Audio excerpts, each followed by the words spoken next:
Yay, now everyone can see. Okay, great. Bismillah ar-Rahman ar-Rahim. We are continuing with emotional intelligence and how we can identify if we are lacking or we are improving or all that kind of stuff. So where we stand basically. So last time, Bismillah, we spoke a little bit about, let's see.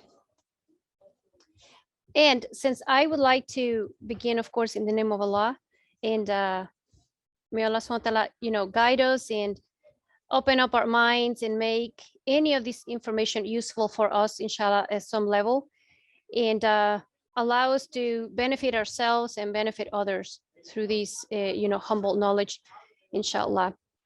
So in the name of Allah, most merciful, most gracious, we begin, inshallah. I'd like to begin with some questions for you.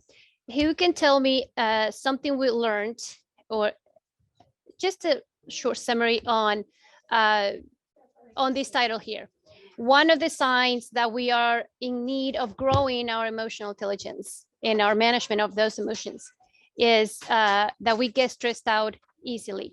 Can someone online tell me just a summary, a quick summary on that? What are some examples, or what do we learn from this? Like, what can you tell me about that? Teach me about that. Any of you online? Well, I mean, not everybody at the same time, but just one. Are they hearing? Yeah, they can hear. They can hear me. They're probably just thinking. Just being late. I'm not holding. There you go. There you go. Assalamu alaikum, sister. Can you repeat the question? Yes, I just wanted to tell you, I just want you guys to tell me a little bit about what we learned on this point on emotional intelligence, identifying whether we are, we need to grow it. So one of the signs is you get stressed easily. So what else can you tell me about it?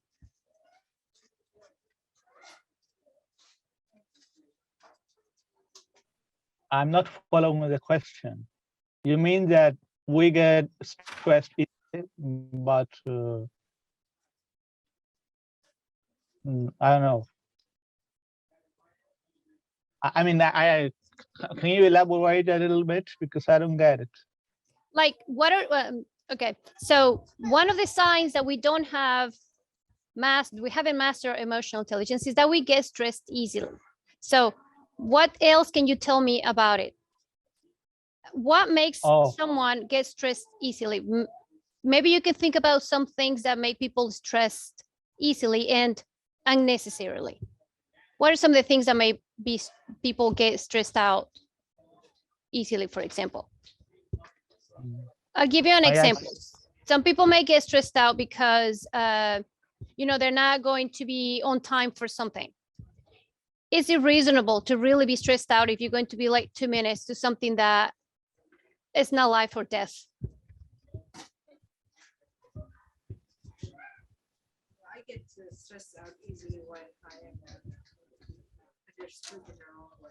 Sometimes people can get stressed out easily when they're misunderstood. Yeah. Right? When they're not understanding you, and it gets frustrated. So one of the signs we spoke last time was that we get stressed out very easily because we don't have control over that emotion. So we let it overtake us. We either get afraid or anxious, and it overtakes us. So may I say something?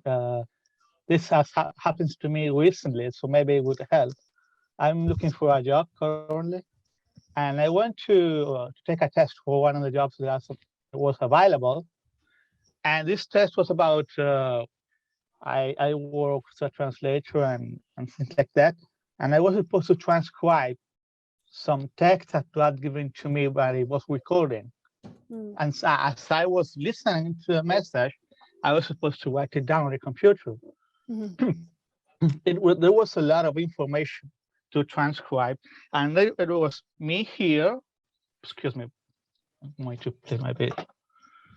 So it was me here, and there were 3 other guys by my side, and I'm not gonna do it. I'm not gonna do it. I'm not gonna do it. Well, I ended up quitting because I thought that I had done so terrible that I should leave. Well, I left, but when I was leaving, a couple of them were worse than me. SubhanAllah. So I would have been able to go on and get the job had I not been so stressed, like you are saying. We people, especially in the West, put such high expectations on us, and we feel like we had to fulfill those expectations, and we get stressed and we give up too quick. Exactly. If that makes sense. Yes, that makes perfect sense. So, and it may show, of course, that we're unaware of this stress or these things that cause us stress. So what could help us with that is, of course, always remember, always guiding our life through Islamic teachings. Of course, remembering patience is part of our practice, you know, and being part of being patient is, of course, using some techniques such as, you know, breathing or relying in Allah's help and knowing that things are going to be okay, that Allah subhanahu wa ta'ala is going to provide for us, that things are going to be fine. And so perhaps you also reminding ourselves through that can help us ease a little bit of this stress, you know, that psychologically we start working it out, because it is psychologically that we stress ourselves out. And so once we fight it that way, we fill our mind with the remembrance of Allah, with the remembrance of trust, you know, we feel our body, everything starts feeling calm down much better, you know, physiologically. And therefore we can, like people say, just take a deep breath and then just go on and be a little bit less stressed. So this is where the intelligent or emotional intelligence plays a part. And sister, Jazakallah khair, brother Ricardo. And Yukiko was recalling that a lot of times we don't know how to express our feelings because we lack emotional intelligent vocabulary. So that's a big area also, mashallah, she remembered that. So there were some of the, where is the, here it is, new computer.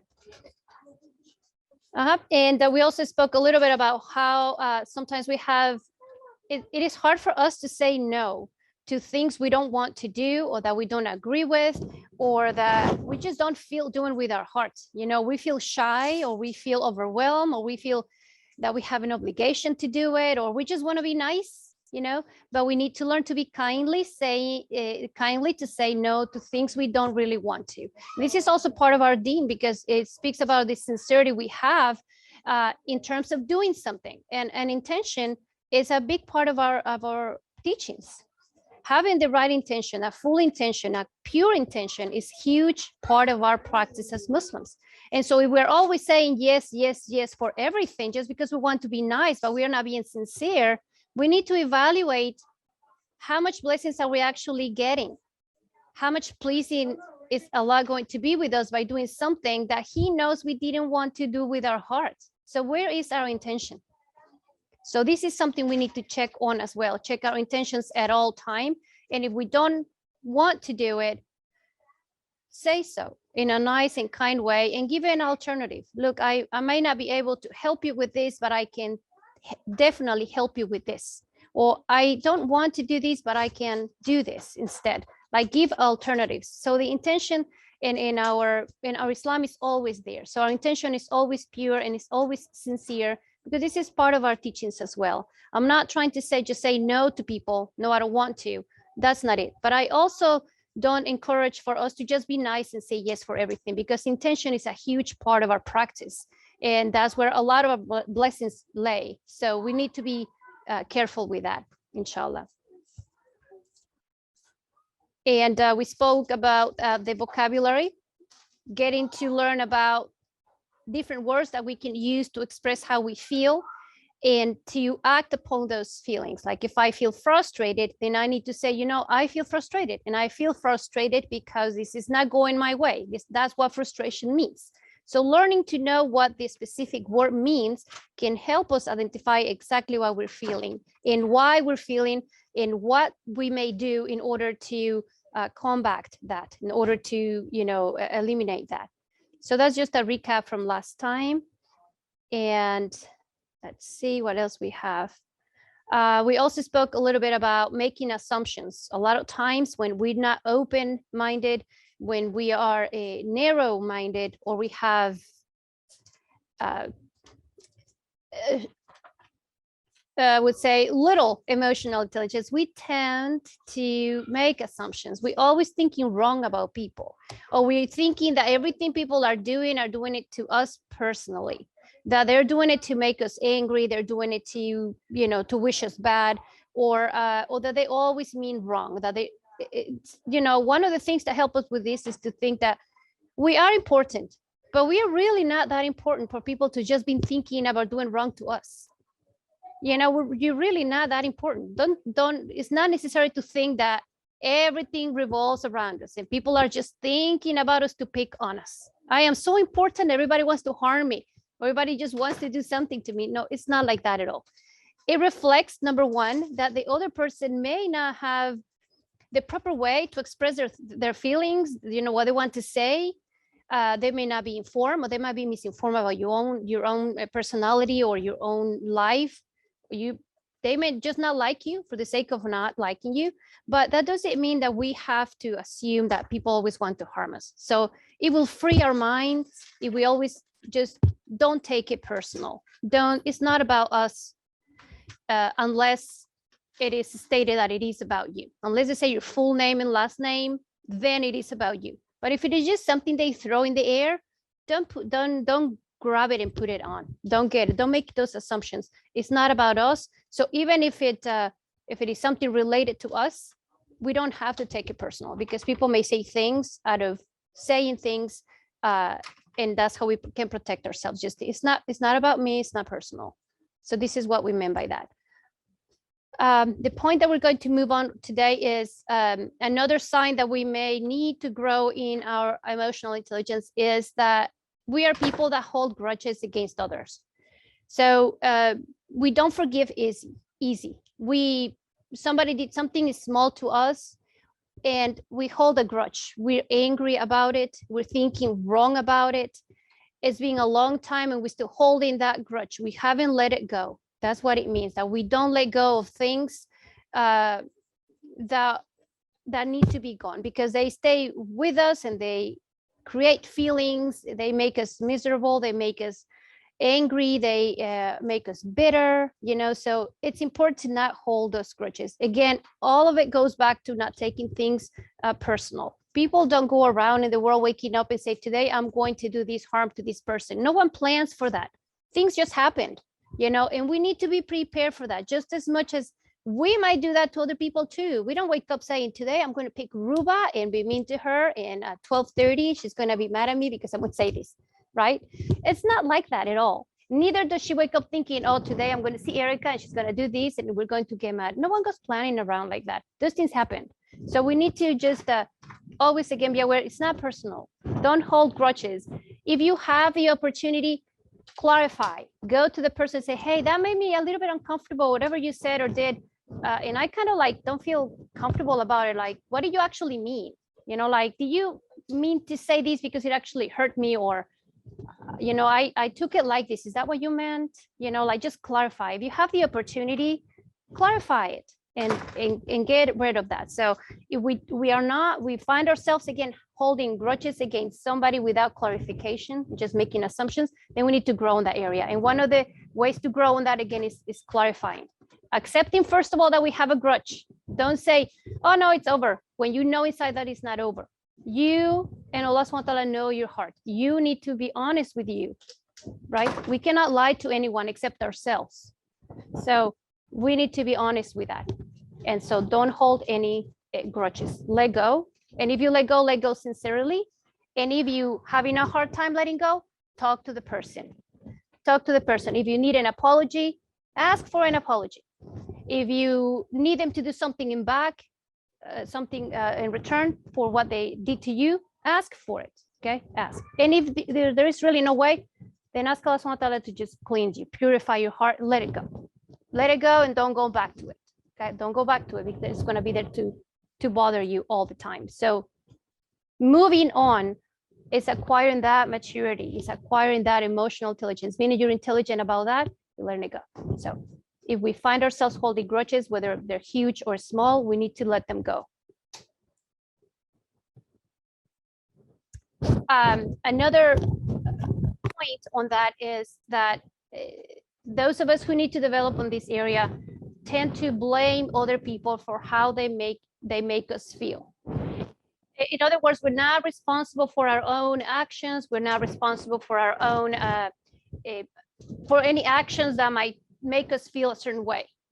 We blaming other people. We always thinking that's people who makes us feel that way. We're not realizing that you're also choosing. For example, you say, you make me really angry all the time, but you're also not thinking that maybe you're also participating in that. You play a part as well. It's not always one person's responsibility.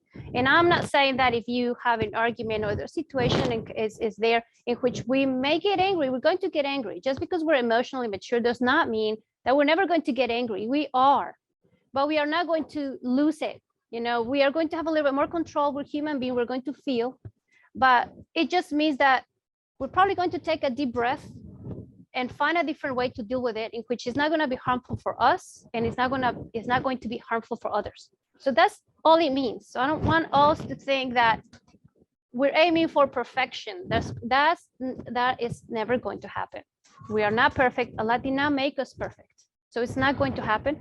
But we need to be just aware so we can help ourselves first, and inshallah maybe help others. You know, because a lot of people is really unaware. Again, we are raised, many of us are just raised that way. We're just raised with saying no or yes or be quiet about things. And emotions is not a thing that people talk about a lot in a lot of homes or cultures. You know, again, it's seen as weak. You know, if you're a female is bad because, you know, you're drama and you cry. If you're a boy, you're a boy. You're not supposed to have emotions. You're not supposed to cry or feel. It's such a misconception. You know, such a wrong thing. But it goes on, and it's still going on till 2022. So again, we need to own our part in regards to how we feel. And yes, people will play a part on how they make you feel, but it is not always their fault. We also have that. So we need to acknowledge that and work with that. So don't assume or just blame others and say, yeah, she makes me feel like this. She makes me or he makes me feel like that. Or, you know, whether it's a grown-up or a small child, we should not always just blame it. Stop and think, what did I do too? It's not on you either, all of it, but you should, what did I do too? So I must have contributed. Like I said, people don't get up and plan to ruin anyone's day. You know, we don't go around in life like that. We wake up with the best intentions, you know, but things happen. So that's why we need to be aware and inshallah prepare, but at least we begin with awareness. And as much more aware we become, the more prepared we will be for situations, because they repeat in life. You know, it's not that just one time you encounter disagreements. They're going to happen throughout our life. So the more we deal with them in a responsible way, in a mature way, the more experts we're going to become at it. You know, and eventually we'll just smile or just know and find our way of how to deal with it. Any comments from our audience in online? Can they hear me? Yeah, they can. Yeah. Assalamu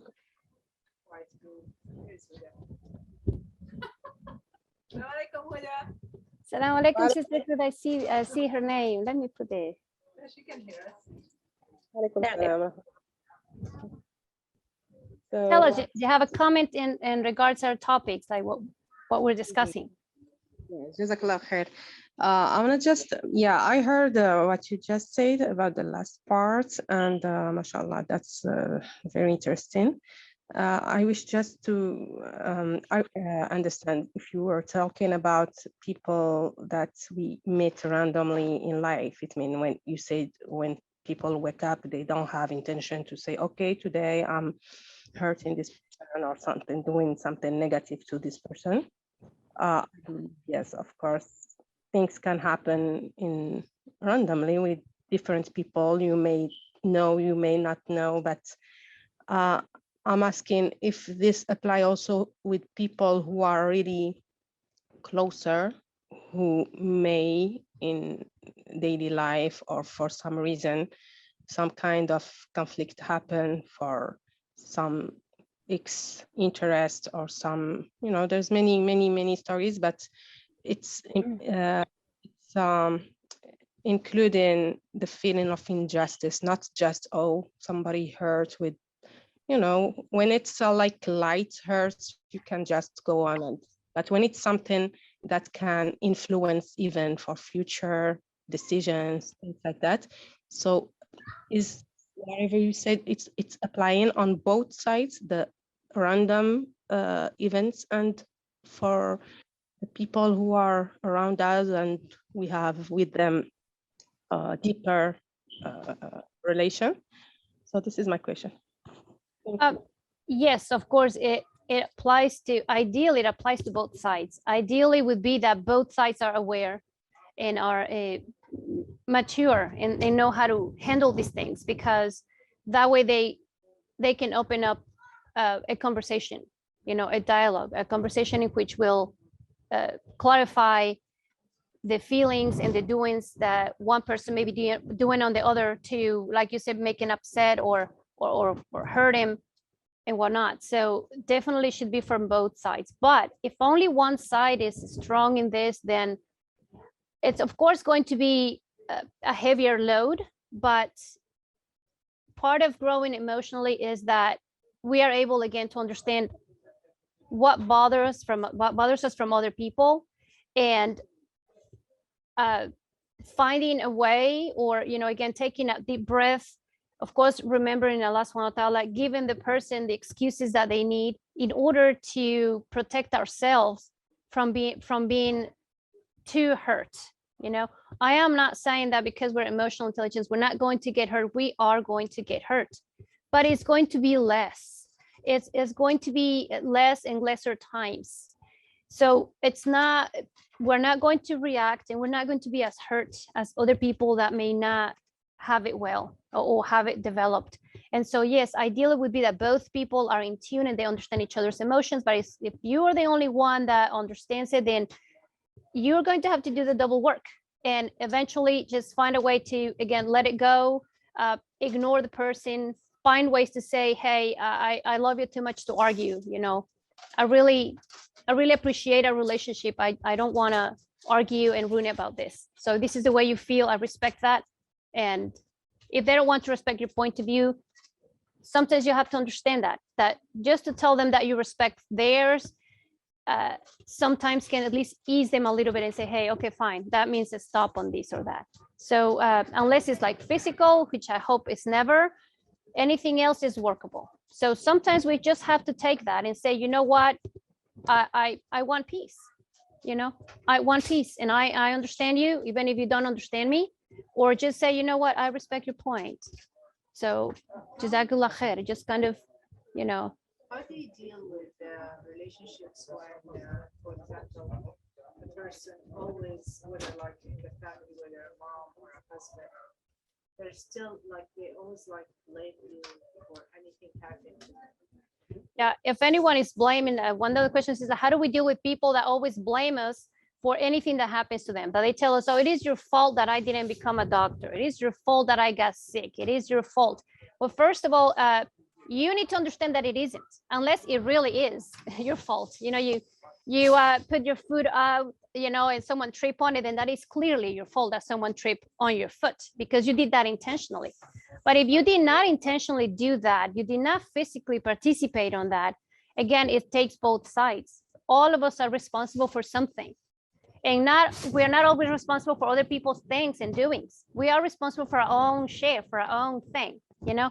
And so first of all, we need to understand that and know for sure, is it really your fault?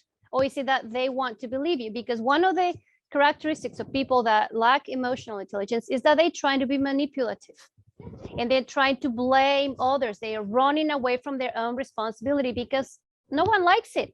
It takes courage to take responsibility, you know, to take, sometimes it's embarrassing. And it takes courage to swallow things that we might have done that were wrong. And you have to put your face, you know, it's hard sometimes, actually all the time. So it takes for us to be humble, Islamically. It takes for us to guide ourselves through humbleness first. It takes a lot for that to just say, you know what, I make mistakes. May Allah forgive me. May Allah purify me. And first have that clarity with Allah subhanahu wa ta'ala, and then fill ourselves with, we know, again, with the strength to accept that we did wrong. Because if we did wrong, just like we ask Allah subhanahu wa ta'ala for forgiveness when we wrong and we are humble, then we have to do the same for other people. So we really do have a blame, then we need to own it and apologize for that, or do something about it that can make up for that. But most of the time, if people blames you, it's probably on their side. But if we do have a fault, we need to acknowledge it. Again, you will keep peace from that, and they will see that as well. But most of the time, it's just again, a sign that they are developing in this area. So they need to work on that. But it wouldn't be very wise to tell them you need to work on emotional intelligence, because they're going to get really offended and hurt. And that's not the point, because then we wouldn't be showing that ourselves. So again, own it, take a deep breath, you know, and I mean, a lot of times, again, you just have to take it. If that's what makes them feel better, knowing that nothing is going to be solved, then that's all you do. You just have peace from their part and try to, you know, show them kindly that that's not how it is. But if they want to perceive it that way, then it's their choice. And let them know that you are not taking responsibility for that, and that it is their choice. If they want to own it, great. If they're not, it is still their choice. But you're free from that, and you're not longer going to take that it is your fault at all times. You want to say that is my fault. I am saying it is not my fault, but that's what you choose to think. Go on with your life. I'm going on with mine. So sometimes you have to part it that way. We don't always have to prove our point. It's not about being right or wrong. Sometimes it's just about finding that peace. So let me see if there's anything.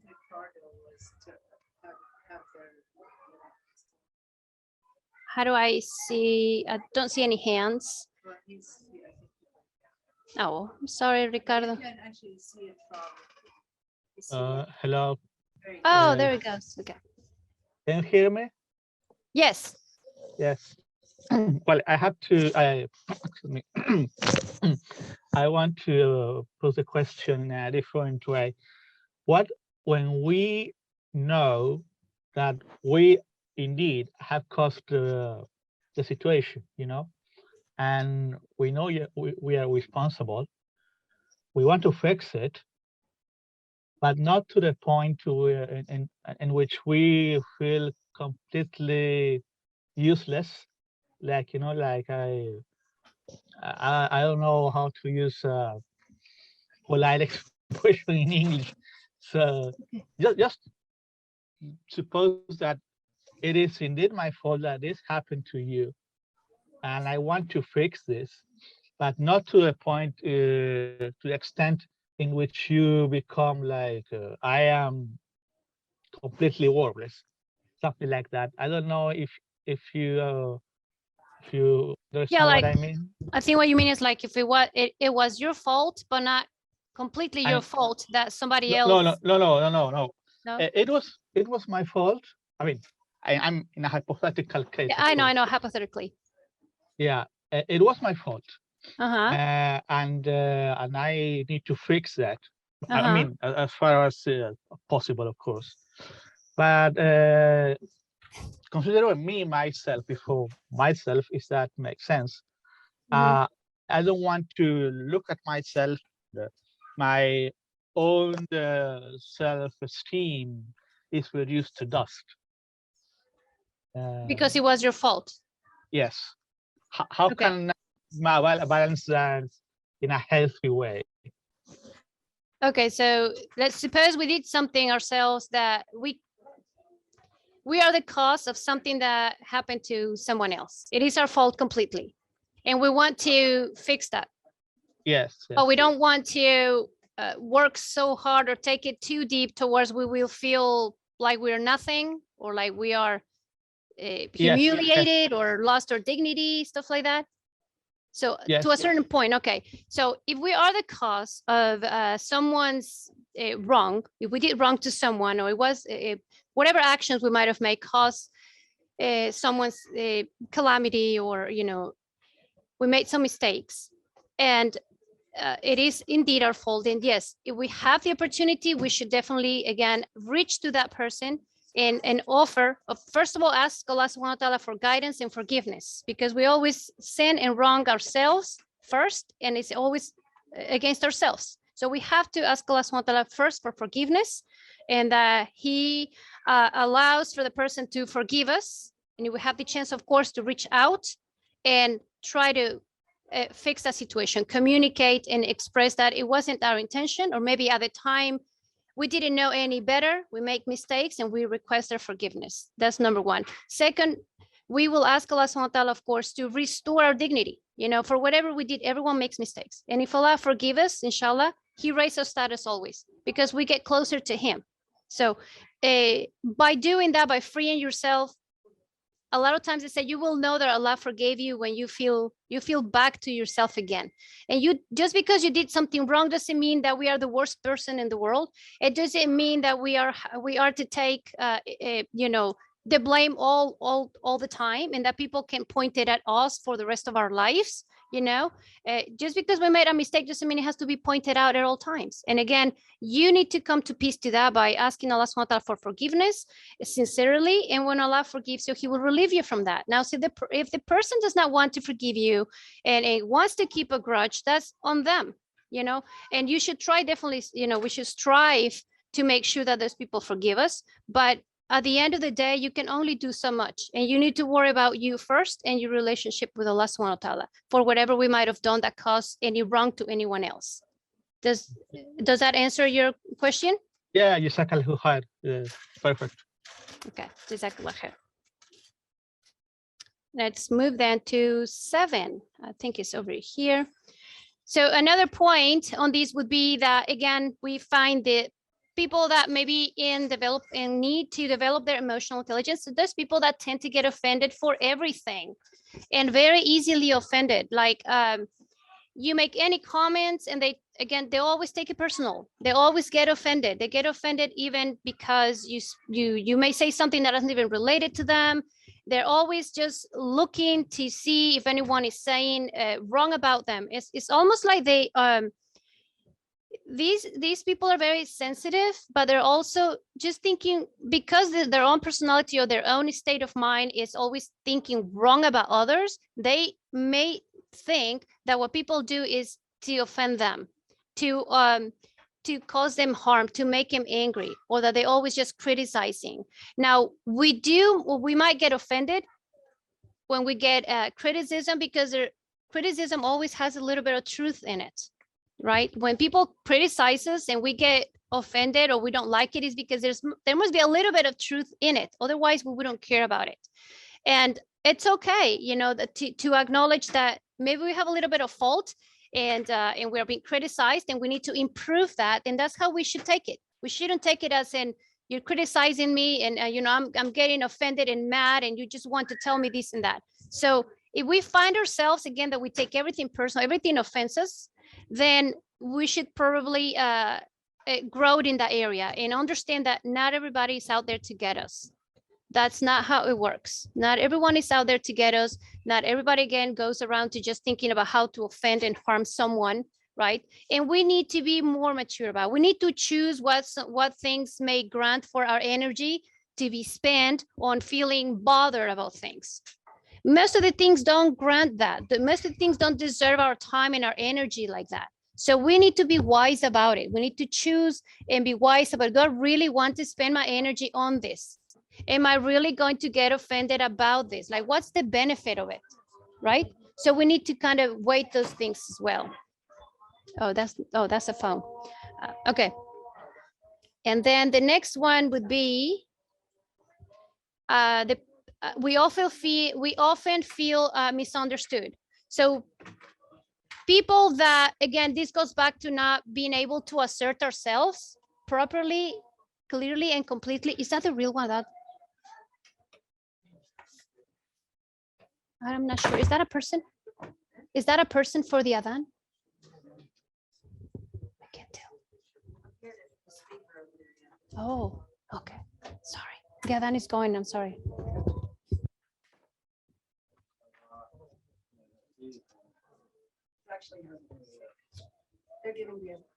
Yeah. Sorry.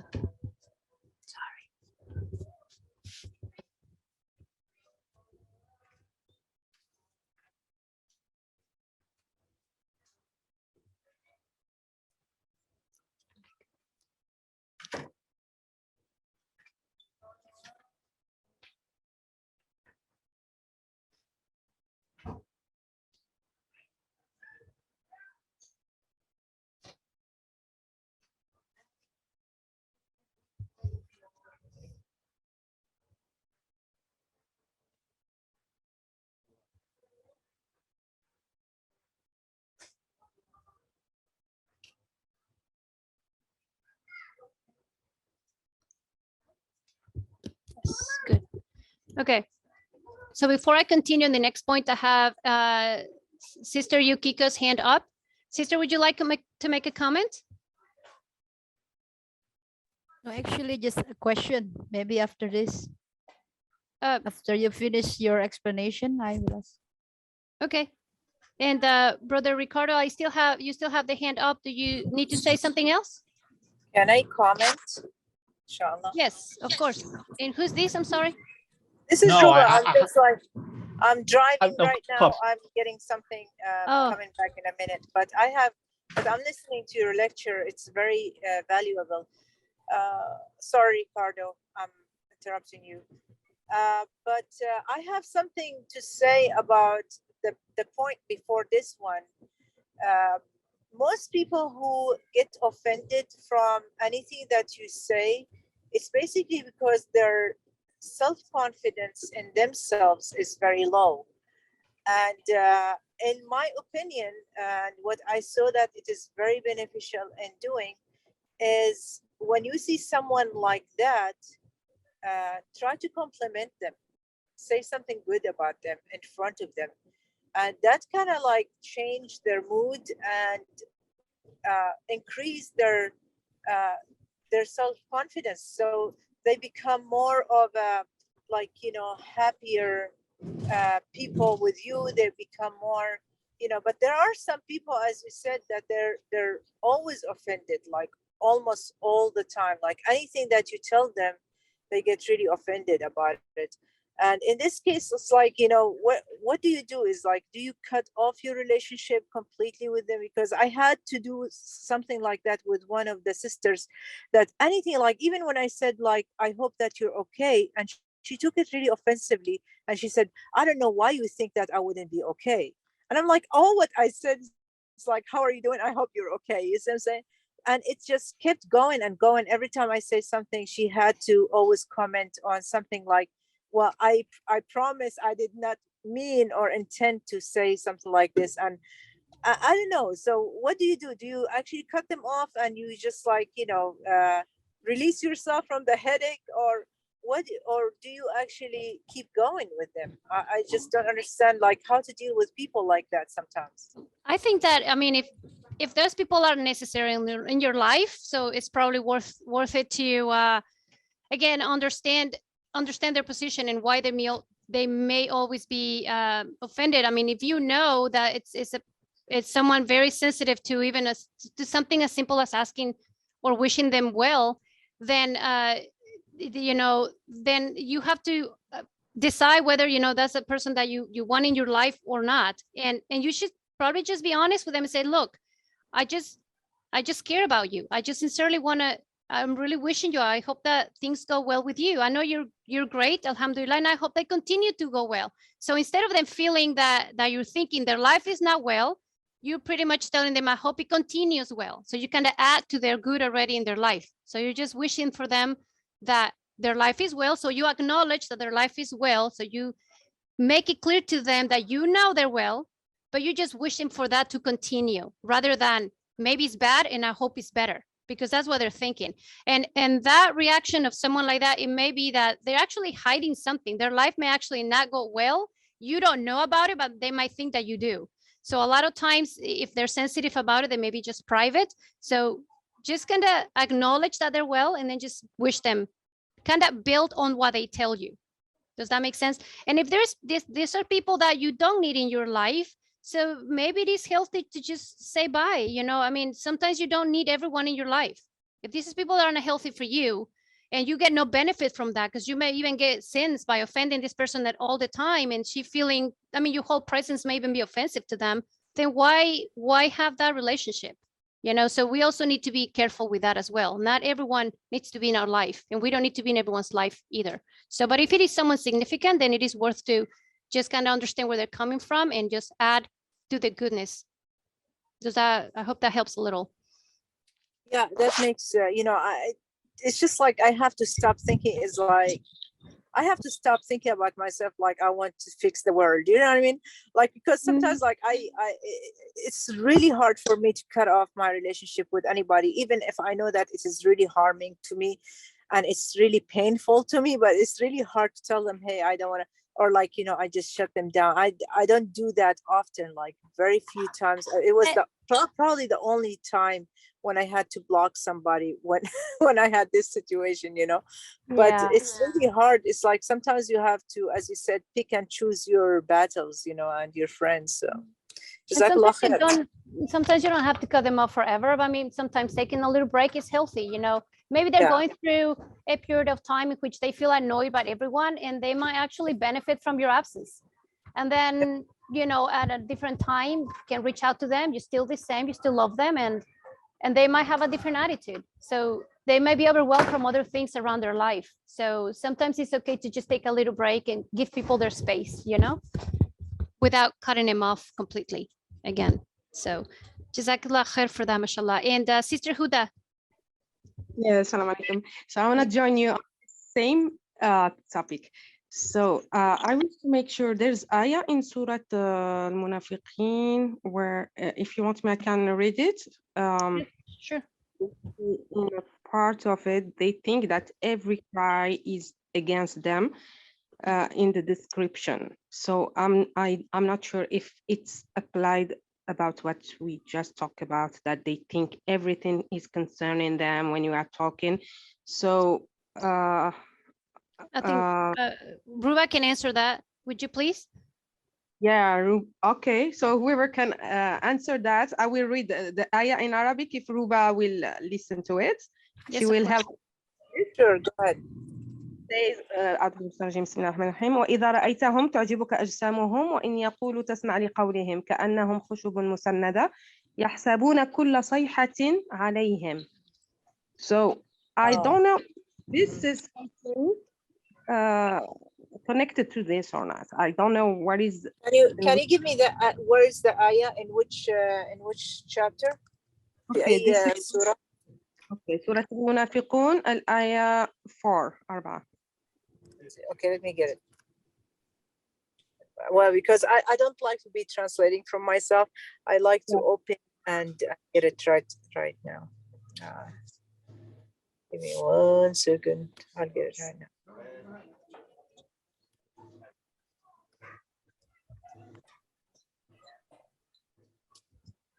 I found it. So it says the ayah, and when you see them, their forms please you, like the way that they talk, the way that they look, and so on. And yeah, I mean, when you see them, really, like, they look really impressive. They look like they are successful in life and things like that. But then when you start getting close to them, this is where you start seeing you start feeling that there's something wrong with the relationship. And if they speak, you listen to their speech, they are as if they were pieces of wood propped up. They think that every shout is against them. So anything that you say or you do, they think that everything is against them, right? And then what happened? They are the enemy, so beware of them. Subhanallah, may Allah destroy them. How are they deluded? Yeah, so I mean, who are they? Is this for the general humankind? I think they're talking about those people that they are enemies of Allah. They're talking about, I believe, the kuffar of Quraysh, right? And yeah, and then that the Prophet ﷺ, whenever he was saying something, they always took it against him, and they were always talking against him. And I think they're talking about the kuffar, not talking about the believers. I have to go back to the Ibn Kathir, you know. Yeah, inshallah. I'm not really in tafsir.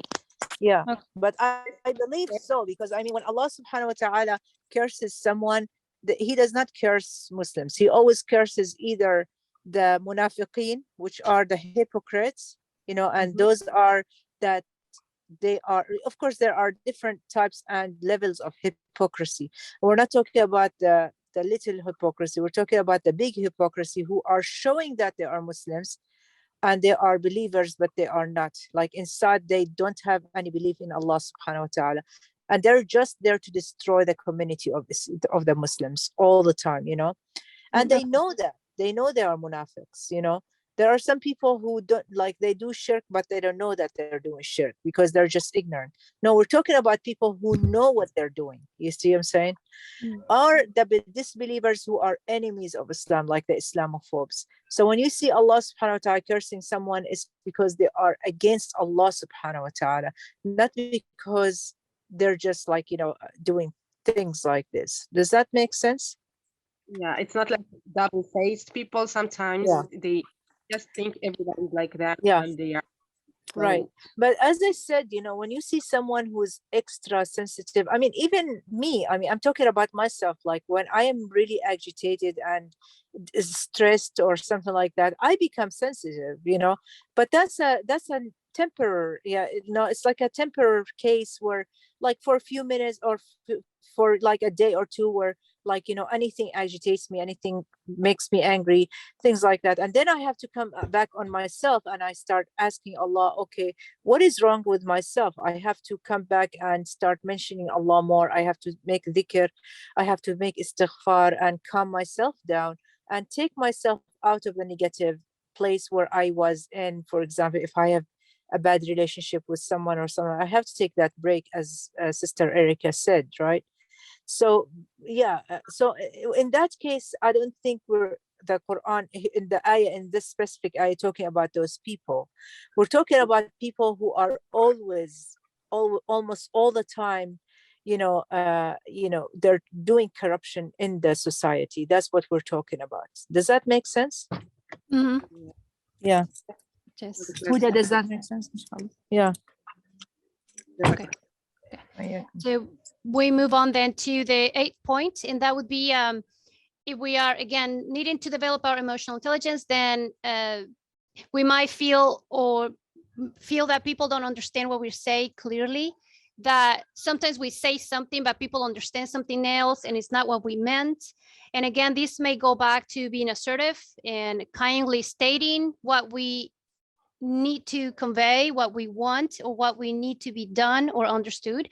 And so we find ourselves often, you know, that people tell us, you know, I don't know what you mean, or like, you're hard to understand, or I don't know what you're saying, or you say something and they take it the wrong way when you in reality meant something else. So then it may go back again to knowing how to express yourself. So if we find ourselves again feeling misunderstood for, you know, a lot of times, then maybe we need to reassess our communication, you know, reassess what are we saying that is not getting the point across. How else can we say it? What other words can I use? What other tone of voice can I use? What other approach can I use in order to get my message clearly to the other party? Does that make sense? Yes. So okay, Jazakallah khair. So we go to Sister Yukiko. Did you still have a question in regards to that?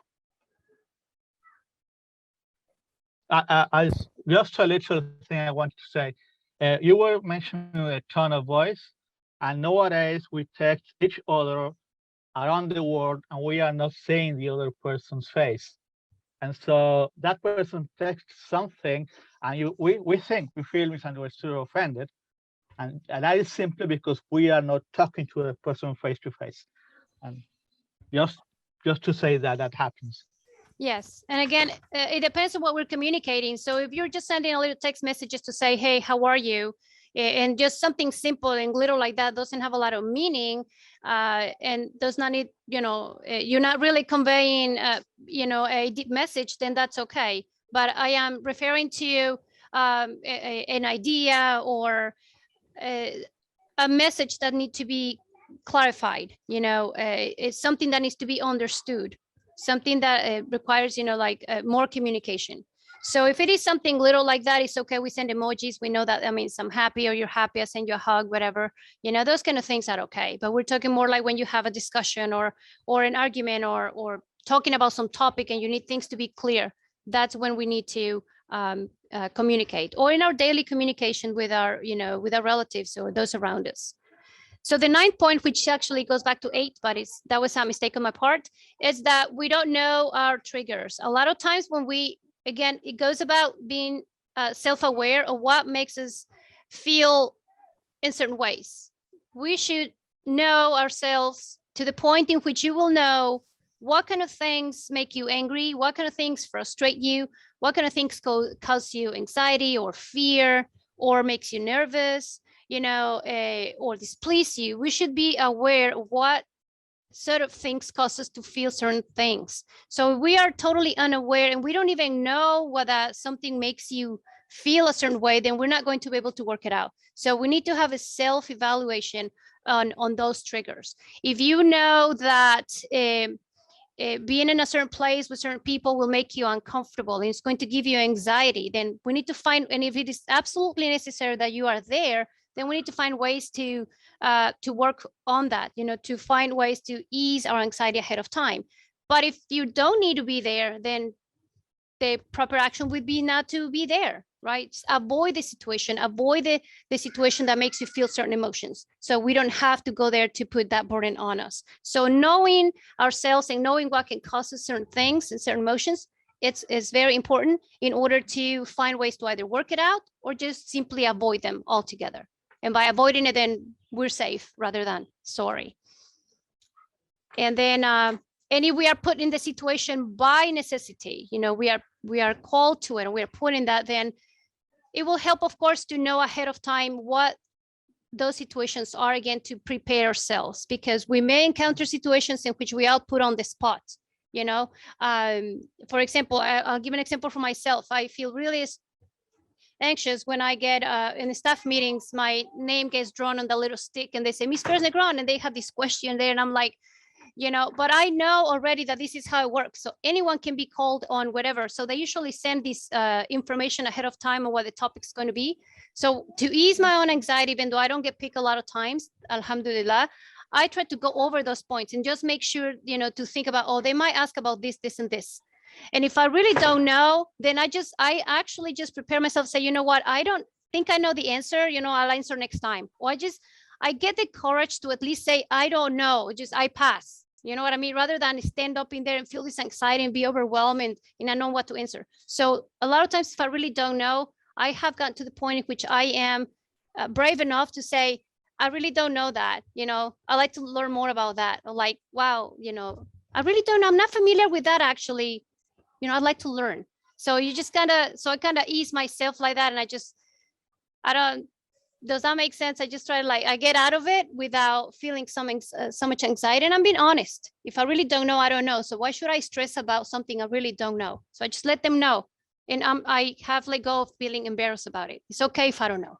So I kind of came to terms with that. So that helps me with that, rather than just stressing about what do I say? Am I going to say it wrong? Or they already know I don't know when I'm shaking, So I just say, I don't know. And I smile and I sit down and that's it. I move on. And I feel embarrassed and I feel all kinds of, feelings, and I feel, hot and cold at the same time, but I move on. So sometimes you just have to learn to deal with that. And I think that was it, the triggers. There you go. And if you're one of those people that say that you never, ever, ever get angry, then you also lacking in emotional intelligence, because emotional intelligence do get angry. So it happens sometimes that we may misunderstand that some people are just always happy. Some people might tell you, I'm always happy. They have this happiness philosophy in which you're always happy, and happiness is within. Yes, it is within, but there are external factors that contribute to that as well. And so I don't think that no one never, ever gets angry. I think all of us get angry at some point, for different levels of anger. Like we spoke about it last time, you may get a little anger, angry for some situational anger, or you might get angry for a long time. There's different kinds, but we all feel it. So if we are one of those people that deny this feeling, then we need to work on it and acknowledge that, yes, we're going to feel angry at times at different levels, and we need to learn how to work those out. And again, understand what things might trigger that and work on it ahead of time. And again, if we cannot work it out, then we should probably just avoid it altogether. So, but again, if you go around in life saying you just don't get angry, you're just so nice and kind, I don't know, you're probably the only person in the world that I would ever know that never gets angry. So if there's anyone out there but that's not to be misunderstood. Being emotional intelligent does not mean that we don't feel, that we don't get angry. It just means that we manage our emotions better in a way that is more positive for us and for others. It means that we are intelligent about it. We are not dumbly responding to something that will make it worse for us, right? And this is very Islamic again, because this is part of our manners. Part of our manners is pause, is being patient, is pause and breathe and remember Allah and understand that everything is going to be okay, you know, by the will of Allah subhanahu wa ta'ala, and that test will be there for us, and we have to go through those tests. And so this is just that. It's just a way of acknowledging our faith and acknowledging our human capabilities in terms of whatever little control we have on earth. And this is something we can control, so we should work on that. Let me see, I have, I think, hand here. Did anyone raise your hand? I think I saw. Can I ask? Yes. I haven't. Hello. Yes, sister, go ahead. Okay. What do you think about inheritage grudge? Carrying a grudge. Inheritage, like your grandfather passed this grudge because of your grandfather do something to this clan, you know, in Chinese culture. Yeah. And at this, like when the son want to make business cooperation with this family, like, no, you cannot, because this family had hurt us. So Okay. Well, I think that is very personal. It is an individual choice. Just because, you know, my mother or my grandfather hated somebody or had a grudge against someone does not mean that I have to carry that or be born with that or inherit that. You might have inherited the story behind it. You might have heard the story behind it and know about what happened, but it is your choice to build a grudge or not. And as a Muslim, we are encouraged to forgive and to let go of grudges. And we should, again, ask Allah subhanahu wa ta'ala to guide us, to guide those people that hurt us first, so they can have the humility to ask for forgiveness to Allah first, and then to apologize to us. So we can clear ourselves and we get rid of any grudges we might have. So in that case, I would say it is your choice if you want to feel angry about something that was not done directly to you, you know? And even if it were directly to you, we still have a choice to let go, just for our own good. Does that answer some of the question? oh, okay, I understand. Okay. So, Okay, anyone else? I think we have a few minutes. Oh, Yeah, go I ahead. have. I just have a comment, inshallah, Yes. before we wrap up. Jazakallah khair for the very nice speech. So I went back to Tafsir Ibn Kathir about the ayah that Sister Huda mentioned. Mhm. Yeah, as I suspected, it was talking about al-munafiqun, who are the hypocrites, and the hypocrites are considered, that they are in the lowest pit of hellfire. And I'm not talking about, I'm talking about the hypocrites who think that, and they look Muslims in front of the Muslims, but their heart has no belief in it. And what they do is their job is just to make corruption in the community and, between Muslims. They want to just spin the fire and the smoke between people to make people angry from each other and separate from each other. And that's actually haram. The opposite, of course, that they get rewarded. The ones who actually make reconciliation between people, and make sulh between people, he gets rewarded for it, a great reward, subhanallah. So yeah, those people that they are hypocrites, that they always look at themselves as, oh, she's or he's speaking against me, we're going to hellfire, blah, blah. And that's because Allah subhanahu wa ta'ala says that from the seventh heaven, right? Talking about them. And Allah knew them. Prophet Muhammad sallallahu alaihi wasallam knew them as well. He knew who was talking about. So in this ayah talking about those hypocrites that they are disbelievers. The other comments for Sister Yukiko, please let me interfere here because I know what she's talking about. We have the same thing in the Arab countries. We call it tha'r. You know, if someone, like let's say one clan killed someone in the other clan, then they start fighting with each other, and that actually goes for years and years and years. Sometimes, like they keep killing each other, right? And at the time of the Prophet ﷺ, it used to be this way. You know, clans and tribes, they used to fight each other to death. You know, and some people they used to even make a genocide and everything. And the Prophet ﷺ banished that. He actually finished this completely, and he made like Al-Aws and Al-Khazraj. Those are two clans that they used to fight with each other for decades. And then the Prophet ﷺ in Medina, he made reconciliation between both of them, subhanallah. And you know, and so this is haram actually in Islam, to hold grudge against someone. Now let's say like, for example, well, doesn't that apply to the Palestinians who has been, you know, taken out from their land, and you know, now the second and the third generation, they've been born outside of Palestine, but they still hold a grudge against the people of Israel who actually took the land from them. Now that's different, okay? What we're talking here about is someone whose land is taken by force, and there are ways to actually, inshallah, you know, by the help of Allah subhanahu wa ta'ala, to retake that land, but not by force, not by using, you know. And we know that the Palestinians, I mean, we know by now that the Palestinians are actually using all type of peace to make peace with each other, right? However, you know, we see that the you know, the other people, and now I'm not talking about politics here, I'm talking about, you know, so should we hold a grudge on this or not? We don't hold a grudge, but what we do is we have to have some kind of sense of urgency against any human rights, okay? So if there is some kind of human rights violations, we should have that sense of urgency and work upon to get those rights back. Does that make sense, Sister Yukiko? Yeah.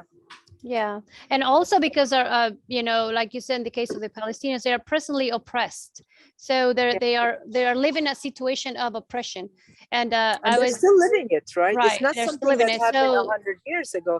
It's still happening until now. right, and of course, as Ummah, you know, we should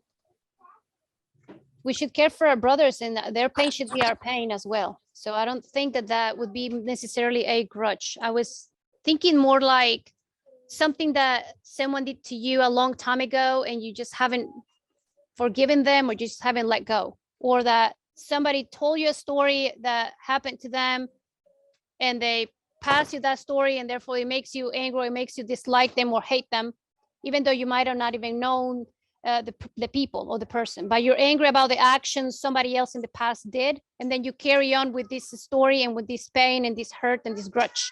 That's what I was referring. So if it is something individual like that, it is our choice. But if it is something presently living, such as it is this situation of oppression, definitely, I think all of us have a lot of feelings in regards to that. If we love our brothers and sisters, we should feel sadness and we should feel anger. This is very normal. Emotional intelligence does not really, you know, it's not going to reach that out, and having some of that emotional intelligence would be to be empathetic to our brothers and sisters. So it is part of empathizing with their situation, and as brothers and sisters, it's part of our love to them. So I had a sister here in the audience. Do you still have a question? First of all, I would like to commend you on a wonderful presentation, because we are all coming from our cultural baggages, and the idea is that, like, of course, some are systematically oppressed, and some are oppressed, you know, in their homes and something like that. But the issue is that in order to live a fulfilling life, in order to live like a meaningful life, we must be able to manage our emotions, and you're right, we need to be empathetic. Like for example, I am sitting on this side of the side, and I'm being empathetic and compassionate to my brothers and sisters. But the thing is that in order for them or for our brothers and sisters to be functional, or to be functional with their own families, because so they are coming from Palestine and they have all these feelings and everything.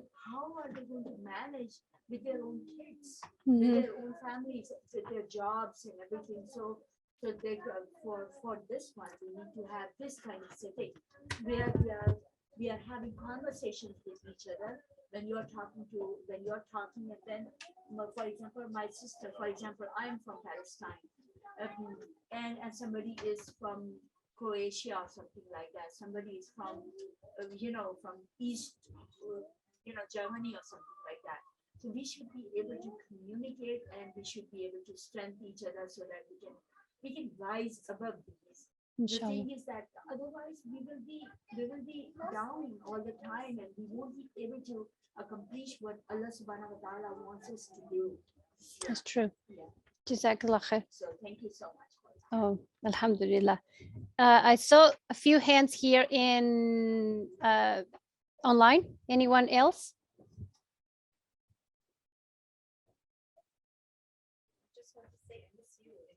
Oh, you're so sweet. So glad. I'm so happy to see you. Habibti, mashallah. So nice to see you.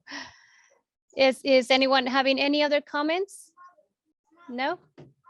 If we don't have any comments, then we can close up, inshallah. Just so everyone knows, I'm not trying to advertise anything, but I am an emotional intelligence life coach certified.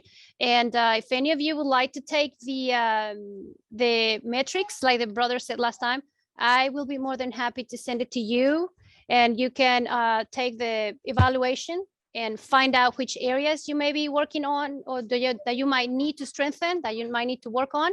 And if you can share those with me, I can inshallah prepare more presentations on that, so we can slowly, help each other out. So we'll find some improvement through that. So let me know if you would like that, and you can let Sister Ruba know. Is that okay? Yes, I'll send it to you. I think it's about, I believe it's only 20. I'm not sure if it's 25 or 50 questions. I'll have to sort it out. But you will be answering some questions. They have a rate from, I think, 1 to 5. And then we add up the points, and then we figure out which area we are strong, which area we need to work on. And based on that, it will be really helpful for me to bring some lectures or some topics that will help us, so we can take something home with us, so we can start, inshallah, transforming our life to better. So I'm not offering any services. I do coach people on the side, but I'm not doing this for business, for my community. But again, I will be more than happy to send that to you. It's absolutely private. You will be contacting me, and I will be knowing that as a coach, not just as a sister. So everything is absolutely private. I'm not going to be saying Sister Ruba is lacking on this and Yasmin is lacking in that. And I'm not going to be saying, well, Sister Ruba is lacking, so we're going to make a presentation just for her. Not that. So it's going to be general. Yeah, I'm under oath for that. So it's absolutely private, inshallah. All right, then. So then we wrap up then. Alhamdulillah. If anything good was from this, is from Allah. Any mistakes are from me. May Allah subhanahu wa ta'ala accept it from all of us, benefit us, and bless us and forgive us. I mean, yes. Yes, send you that. Yes, Ruhi, I will send my contacts. Well, I mean, I have this email. I'm going to type it here in the chat. This is my email address. You can contact me through that, and you can also find me on my WhatsApp. I don't mind sharing my phone with you. If you become annoying, I will just block you, but that's how it is. No, hold on, before you do that. I just put my email. I don't know how that works. No, this is the, let me put the WhatsApp. Oh, thank you. the WhatsApp number. Here you go. Oh, Just oh. put the in ex- one. Okay, genial. Okay, so this is my WhatsApp number. So you can contact me through that and I will send it to you, and inshallah, And then you we'll block move her. forward from I'm there. just kidding. I'll block them. No, I won't block you. Actually, I will. Just kidding. Jazakallah khair, everyone online. It was a pleasure to see you. Thank you for all your participation. Inshallah, we'll see you next time. Assalamu Inshallah. alaikum. Assalamu alaikum wa rahmatullahi I wa love you barakatuh. guys. See you tomorrow, inshallah. Assalamu alaikum. Assalamu alaikum. Stop sharing and then we leave.